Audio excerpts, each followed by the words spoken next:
Hi everyone எல்லாருக்கும் வணக்கம். மக்கள் நீதி மைய கட்சி தலைவரும் எம்பி கமலஹாசனும் அதாவது பார்லிமெண்ட் செஷன் முடிச்சுட்டு இதனால் அமெரிக்காவில் இருந்தார்.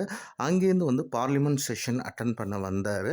அதுக்கப்புறம் அதை முடிச்சுட்டு திருப்பி இப்போ சென்னைக்கு வந்திருக்காரு. அப்படி சென்னை வந்தவரை வந்து விமான நிலையத்தில் பத்திரிகையாளர்கள் ஒரு 4 கேள்விகள் கேட்டாங்க. அதுக்கு கமலஹாசன் என்ன பதில் சொன்னாருங்கிறத பார்ப்போம். ஃபஸ்ட்டு கேள்வியே வந்து தமிழக பட்ஜெட் எப்படி இருக்குது அப்படிங்கிறது கேட்டிருக்காங்க. அதுக்கு கமலஹாசன் என்ன சொல்லியிருக்காருன்னா, அதில் சில கிரிட்டிசிசமும் இருக்குது, நிறைய பாராட்ட வேண்டிய விஷயமும் இருக்குங்கிறது முதல் கேள்விக்கு அவர் பதிலாக சொல்லியிருக்காரு. அடுத்த கேள்விங்கிறது என்னென்னா, டீலிமிட்டேஷன் பற்றி திமுகவோட நிலைப்பாடு என்ன அப்படிங்கிற மாதிரி கேட்டிருக்காங்க. அதுக்கு பதிலளித்த கமலஹாசன் வந்து திமுகவோட நிலைப்பாட்டை திமுக சொல்லணும். எங்கள் மக்கள் நீதி மையம் சார்பாக என்னென்னா, இந்த டீலிமிட்டேஷனுக்கு வந்து நாங்கள் ஆரம்பத்துலேருந்தே வந்து சொல்லிக்கிட்டு இருக்கோம்.